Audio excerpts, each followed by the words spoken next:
ఓం గం గణపతయే నమః. ఓం శ్రీమాత్రే నమః. ఓం శ్రీ గురుభ్యోం నమః. ప్రేక్షకులందరికీ, నన్ను ఎంతగానో ఆదరిస్తున్నటువంటి మీ అందరికీ కూడా నా హృదయపూర్వక నమస్కారాలు. ఇప్పుడు మనం నవంబర్ 1 తారీఖు 2025 నుండి 30th నవంబర్ 2025 వరకు కూడా 12 రాసుల వారికి కూడా ఎలా ఉండబోతుందో మనం తెలుసుకుందాం. అంటే 12 రాసులు అంటే మేషం నుంచి మీన రాశి వరకు కూడా మనం ఎలా ఉంటే తెలుసుకుందాం. అంటే ముందు ప్లానెటరీ పొజిషన్ నుంచి ఒక్కసారి చెప్పుకుందాం. ముఖ్యంగా గురుడు కర్కాటక రాశిలో వక్రగతిలో ఉన్నాడు. ఆయన 12th నుంచి వక్రగతిలో ఉంటాడు. అలాగే కేతు సింహరాశిలో ఉన్నాడు. అలాగే శుక్రుడు కూడా మారాడు. శుక్రుడు తులారాశిలో శుక్రుడు ఉంటే జనరల్గా వాళ్ళకి చాలా అద్భుతంగా ఉంటుంది. ఫారిన్ కంట్రీస్ వెళ్తారు, చెప్పుకుందాం.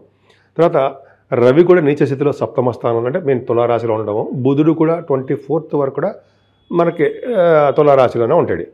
అంతేకాకుండా వృశ్చిక రాశిలో కుజుడితో కలిసినటువంటి బుధుడితో కలిసిన రవితో కలిసిన శుక్రుడు అంటే 15th నవంబర్ నుంచి రవి మారుతాడు. అంటే 2 టైప్గా చెప్పుకోవాలి ప్రభావాలని. రవి తులారాశిలో ఉంటే ఏ విధమైన ఫలితాలు ఇస్తాడు, వృశ్చిక రాశిలో ఉంటే ఏ విధమైన ఫలితాలు ఇస్తాడో తెలుసుకుందాం. అంతేకాకుండా శుక్రుడు కూడా ఉన్నాడండి. శుక్రుడు ఆల్మోస్ట్ 26th నవంబర్ నుంచి వృశ్చిక రాశిలోకి వస్తున్నాడు. ముఖ్యంగా కుజ బుధ రవులు కాంబినేషన్ అదొక ఇంపార్టెంట్. అంతేకాకుండా రాహు సింహరాశిలో వాయుతత్వ రాశిలో ఉన్నాడు. ఆయన చాలా డాక్టర్స్కి చాలా పవర్ఫుల్గా ఉంటాడు. గంగాస్నానం కూడా చేయిస్తుంటాడు. అలాగే శనీశ్వరుడు వక్రగతిలో మీనరాశిలో ఉన్నాడండి. మీనరాశిలో ఉంటే శనీశ్వరుడు జనరల్గా ఏంటంటే జలతత్వంలో రాశిలో ఉన్నాడు కాబట్టి నీటి వల్ల ప్రమాదాలు ఇవ్వడానికి అవకాశం ఉంటుంది. అందరికీ కాదు, కొన్ని రాశులు మాత్రమే ఉంటుంది. వృశ్చిక రాశి వాళ్ళు ముందు డాక్టర్స్ అండి. మీరు డాక్టర్స్గా ఉన్నారుగా వృశ్చిక రాశి వారికి డాక్టర్స్గా బాగా నేమ్ అండ్ ఫేమ్ ఉంటుంది. ఏంట్రా స్టార్ట్ చేయగానే వీడు డాక్టర్స్ అంటున్నాడు అనుకోకండి. ఎందుకంటే మీ రాశిలోనే కుజుడితో కలిసిన రవితో కలిసిన బుధుడు ఉన్నాడు. మీ రాశే డాక్టర్ సంబంధించిన రాశి. అందుకనే చెప్తున్నానండి. అందుకని ఏమంటుందంటే ఆపరేషన్స్ చేస్తూ ఉంటారు, సక్సెస్ అవుతుంటారు. మీ రాశిలోనే ఉన్నారు కదా వాళ్ళు. కుజుడు కోపం ఉంటుంది మీకు. రవితో కలిసి బుధుడు ఉన్నారు కదండి. రవి బుధుడు కాంబినేషన్ ఏంటి? గురు కూడా దృష్టి ఉంది కాబట్టి చక్కగా మీరు ఆడిటర్స్ గాను, గణిత శాస్త్రంలోనూ అంటే మ్యాథమెటిషియన్ గాను బాగా మీకు నేమ్ అండ్ ఫేమ్ బ్రహ్మాండంగా ఉంటుంది. మీ రాశిలో అంటే అర్థం ఏంటంటే మీ రాశిలోనే రవి బుధ కుజ శుక్రుడు పైగా సప్తమాధిపతి రాశిలో ఉన్నాడు. అంటే తెలిసిన సంబంధం అంటే మీ వివాహాలు కుదుర్చుకుంటారు కదా, వాళ్ళు తెలిసిన సంబంధాలు ఎక్కువ అవుతాయి ఉంటాయి. మీకు తెలిసిన వాళ్ళ సంబంధం అంటే మీ మేనమామ సంబంధం అంటే ఎప్పుడో పరిచయమైన సంబంధం పరిచయాలు ఉంటాయి కదా, వాళ్ళకి అట్లా బ్రహ్మాండంగా ఉంది. కానీ ఫైనాన్షియల్ విషయంలో ఏమాత్రం ఇబ్బంది పడరు. శని చూస్తున్నప్పటికీ కూడా భాగ్యంలో ఉన్నాడు కదండి. మీ రాశి ద్వితీయాధిపతి భాగ్యస్థానం ఉన్నాడంటే చక్కటి ధన సంపాదన ఉండి తీరుతుంది. సులువు అవుతుందేమో తప్ప నరం ఉంటుందండి. వేళపట్ట భోజనాలు చక్కగా సక్సెస్ అవుతారు. సంగీతంలో మంచి బాగా రాణిస్తుంటారు. చతుర్థ భావంలో రాహువుకి కుజ దృష్టి ఉందండి. ఫారిన్ కంట్రీస్ వెళ్ళడానికి అవకాశాలు ఉంటాయి. ఆభరణాలు కొనుక్కుంటారు, మ్యూజిక్లో బాగా రాణిస్తారు. కానీ చతుర్థ భావం రాహు మంచివాడు కాదు, కష్టాలు కలిగిస్తూ ఉంటాడు. అంటే మీ చదువులో ఆటంకాలు కలిగిస్తూ ఉంటాడు. తల్లిగారికి ఇబ్బంది పెడుతుంటాడు. 2 రకాలుగా చేస్తుంటాడు. అక్కడ వాయుతత్వ రాశి కాబట్టి ఆయన కొద్దిగా విమానాలు కూడా ఎక్కించి సరదాగా తిప్పుతుంటాడు. చదువు రీత్యా కూడా విదేశాలు వెళ్ళడానికి అవకాశాలు ఉంటాయి, లేకపోలేదు. శనీశ్వరుడు వలన కూడా చిన్న ప్రాబ్లమ్స్ ఉన్నాయి. పంచమస్థానం శనీశ్వరుడు వలన స్టాక్ మార్కెట్లో ఉన్న వాళ్ళకి లాసులు, అలాగే పుత్రిక సంతాన జననం కలగడానికి అవకాశాలు ఎక్కువ ఉండాలి. నేమ్ అండ్ ఫేమ్ ఉండడము, అలాగే మీ సంతానానికి కూడా నీటి వల్ల ప్రమాదం పొంచి ఉన్నది అని చెప్పడానికి అవకాశాలు ఉన్నాయి. కాబట్టి మీరే భయపడాల్సిన అవసరం లేదు. మీరు ఆశాధిపతి బాగున్నాడు. కానీ నీటి జోలికి మాత్రము వెళ్ళేటప్పుడు జాగ్రత్తగా ఉండండి. ఎంత జాగ్రత్తగా ఉన్నా మనం ప్రయాణం చేయవలసి వస్తుంది. కొద్దిగా జాగ్రత్తగా ఉండండి. ఏదేమైనా సప్తమ స్థానాధిపతి అంటే శుక్రుడు కూడా మీ రాశిలో ఉండడము, కుజుడితో కలిసి ఉండడము, అంటే చెప్పినట్టుగానే చక్కటి సంబంధాలు బాగుండడము. ఈ సప్తమ స్థానాన్ని కళత్ర స్థానము అంటే వివాహం, అలాగే విజయస్థానం సక్సెస్, వ్యాపారాలు. సో సక్సెస్ఫుల్గా బ్రహ్మాండంగా ఉంటాయండి. మీకు ఏమాత్రం ఇబ్బంది పడాల్సిన అవసరం లేదు. మీ సీక్రెసీ మెయింటైన్ చేస్తుంటారు, ఎక్కువ సీక్రెట్గా ఉంటారు. మీరు ఏ విషయంగా సరే బహిర్గతం చేయరు. దాన్ని ఎప్పుడు బయట పెట్టాలో ఎప్పుడు చేయాలో అనేది మీకు బాగా తెలుసు. తెలియని వారు సూక్ష్మగ్రహి అంటే రవి బుధుడు కూడా ఉన్నారు కదా మీ రాశిలో. తెలివైన వారు సూక్ష్మగ్రహి అంటే మైన్యూట్గా ఆలోచిస్తారు. ఖచ్చితంగా గ్రాస్పింగ్ పవర్ మీకు బాగా ఉంటుంది. అదృష్టం పైగా గురు దృష్టి కూడా ఉంది కాబట్టి పైగా జ్ఞాన సంపద కూడా ఎక్కువ ఉందండి. జ్ఞానం, బుద్ధి బలం చాలా బాగుంది. పైగా భాగ్యస్థానంలో గురుడు ఒక్కరిగతిలో ఉన్నప్పటికండి భాగ్యస్థానం ద్వితీయాధిపతి భాగ్యస్థానం ఉన్నాడు కాబట్టి మీ రాశికి యోగించాలి కాబట్టి ఖచ్చితంగా పంచమ స్థానం కూడా చూస్తాడు ఆయన.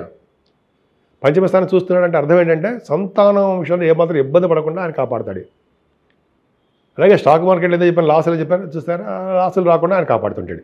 ఏదేమైనా భాగ్యస్థానంలో ఉన్న గురుడు ఫారిన్ కంట్రీస్ తీసుకెళ్తూ ఉంటాడు. భాగ్యంలో ఉన్న గురుడు అమ్మవారి యొక్క దర్శనాలు, క్షేత్ర దర్శనాలు, తీర్థయాత్రలు, ఉపాధ్యాయ వృత్తిలో ఉన్నవారికి, దేవాలయాలకు అధికారిగాను, అలాగే వేదశాస్త్ర కోవిదులకి, వేదశాస్త్రాలు అభ్యసిస్తారు సరే వాళ్ళకి, వేదశాస్త్రంలో ఉన్న వాళ్ళకి చాలా బాగుంటుందండి. భాగ్యంలో ఉన్న గురుడు మంచి యోగాన్ని ఇస్తారు తప్ప అవయోగాన్ని ఇవ్వడు.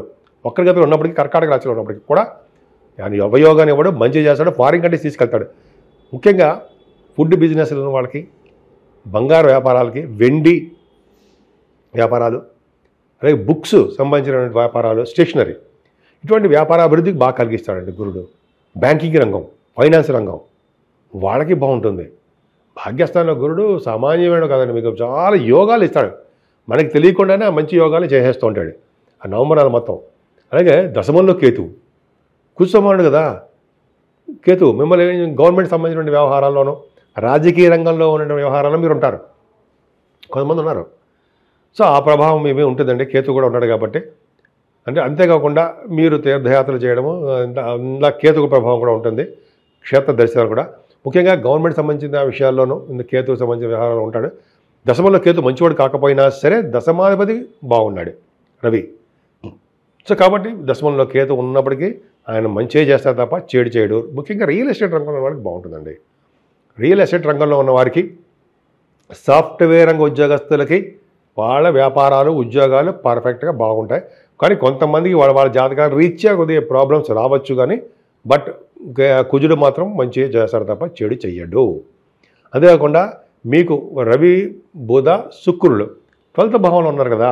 బుధ శుక్రులు అంటే అష్టమాధిపతి 12వ భావంలో ఉన్నాడు, 12th హౌస్లో 12th భావంలో ఉన్నాడు. అంటే మీరు ఏం చేస్తారంటే తీర్థయాత్రలు రీత్యా కానీ, లేకపోతే మీరు గుళ్ళు గోపురాలు సందర్శించడం వల్ల కానీ, లేకపోతే మీరు శివాలయాల దర్శనం కానీ, తీర్థయాత్రలు చేయడం కానీ, లేకపోతే కాశీ వంటి క్షేత్ర దర్శనాలు వేయడం వలన ధనం ఖర్చు పెడుతుంటారు. భూములు కొనుక్కుంటారండి, భూములు కొనుక్కోవడానికి వెనకాడరు. అలాగే సినిమా రంగంలో కూడా మీరు ఎంత డబ్బైనా ఖర్చు పెట్టుకుని, అలాగే సినిమాలో అంటే ఖర్చు పెట్టుకుని అర్థం ఏంటంటే సినిమాలు తీసే వాళ్ళకి ఉంటారు కదా, వాళ్ళకి మంచి సక్సెస్ రేట్ ఎక్కువ ఉంటుంది, ఖర్చులు అధికంగా ఉంటాయి. ఏదేమైనా మీ రాశి వారికి, వృశ్చిక రాశి వారికి ఈ నెల మొత్తం కూడా చాలా అద్భుతంగా ఉంది. ముఖ్యంగా శివాభిషేకాలు చేసుకుంటే చాలా చాలా అద్భుతమైన ఫలితాలు ఉంటాయి. 2వ తారీఖుని అలాగే 3వ తారీఖుని కూడా మీకు మనకి ఏకాదశి, ద్వాదశి వస్తున్నాయండి. విష్ణుమూర్తి పాల సముద్రం నుంచి లేచి మనకి దర్శనాన్ని ఇస్తుంటాడు స్వామి. ఎవరైతే నేనైతే చేస్తానండి జనరల్గా ఏకాదశి పూట ఉపవాసం ఉండి, ద్వాదశి పూట దానాలు, గోదానాలు అంటాం కదా, బంగారు దాన, హిరణ్య దానాలు ఇస్తే చాలా మంచి లోకానికి వెళ్తారని. అలాగే 5వ తారీఖు అనుకుంటా కార్తీక పౌర్ణమి. ఈ రెండు చాలా అంటే అద్భుతం. కార్తీక పౌర్ణమి రోజు శివుడు అభిషేకాలు చేయడము, ఈ అమ్మ బాబాయ్ ఆ దానాలు చేయడము, గోసేవ, గోదానాలు, అన్నదానాలు ఇవన్నీ చేస్తే మహాపుణ్యం అంటే అంటున్నాం కదా, అద్భుతమైన ఫలితాలు వస్తాయి. సో మీకు ఏమాత్రం అవకాశం ఉన్నా శివుణ్ణి, విష్ణువుని, శివకేశవుల్ని వదలకుండా పూజించండి. మీకు ఎటువంటి దోషాలు, రాహు వల్ల కానీ, శనీశ్వరుల వల్ల కానీ దోషాలన్నీ పరిహారమై, గ్రహాల వల్ల దోషాలు పరిహారమై అభ్యున్నత సాధిస్తూ ఉంటారు. ఇంకా మీ రాశి వారికి, అంటే వృశ్చిక రాశుల వారికి ముఖ్యంగా అమ్మవారి యొక్క పూజలు మర్చిపోకూడదండి మనం.